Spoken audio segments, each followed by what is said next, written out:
Rules for this chapter. Rule 16. Embody continuous growth. Stay ahead of the competition.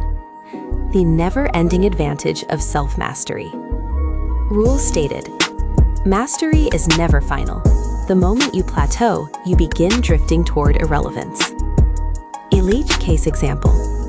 An art consultant quietly enrolled in intensive Mandarin classes and within a year secured an exclusive contract with a major collector because she anticipated a cultural and market shift before her competitors did. Mentor anecdote. The most dangerous phrase I hear from successful women is, "I already know how this works." The moment you stop learning, someone hungrier starts replacing you. CS quote. Core material.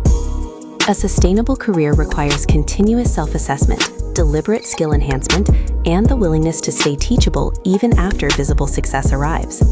Curiosity is not a luxury, it is a competitive weapon. Power move. Adopt the beginner's mind on purpose. Enter one new room, skill, or field each year where you are not yet the expert. Let yourself gather intelligence without needing to dominate the space. Luxury red flags. The know-it-all who refuses guidance, the echo chamber that only praises you, the woman who confuses past wins with future protection. How to deal with them. My education is one of my highest yielding assets. I invest in it accordingly. The reverse of the rule. Without continuous growth, you become a monument to your past, still impressive to some, but increasingly irrelevant to the market. Audit or ritual. The growth audit. What skill will matter more in the next 3 years than it does now? What market shift am I ignoring? What weakness have I been pretending is good enough? What mentor, course, or environment would upgrade me fastest? Schedule 48 hours of white space to identify and commit to one future skill. Reflection. Mastery is an endless pursuit. The woman who never stops refining becomes impossible to replace. CS quote. Rule 17. Anticipate change. Pivot with grace, win with agility. Elegance under pressure. Rule stated. In luxury, the only constant is change. The women who endure do not resist change blindly. They interpret it early and move with it intelligently. Elite case example. A society hostess embraced digital invitations, new etiquette codes, and evolving client expectations before her peers did. While others mocked the shift, she quietly became the standard. Mentor anecdote.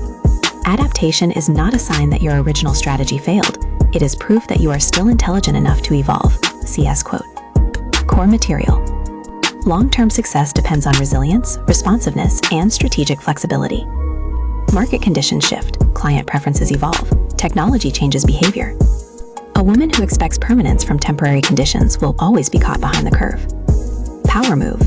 Track disruptors outside your immediate field. Often the clearest signal of what is about to change in your industry appears first in an adjacent one. Create 3 lists. What is changing, what is fading, what is emerging. Then decide what you need to strengthen, release, or test next. Luxury red flags. Nostalgics obsessed with how it used to be. Deniers who mock innovation because it threatens their routine. Over-attachment to one model of success. How to deal with them. I don't spend time resisting change. I look for how to lead through it. The reverse of the rule. A woman who cannot pivot gracefully becomes increasingly brittle. Competitors evolve past her while she keeps defending an outdated frame. Audit or ritual. The agility audit. What change have I been resisting? What in my current model no longer feels future-proof? What would I do differently if I were building this from scratch today? Who in my network is visionary and who is stagnant? Double down on relationships and systems that support adaptation. Reflection. Adaptation is elegance under pressure. The future belongs to the woman who can move before the room realizes it must. CS quote.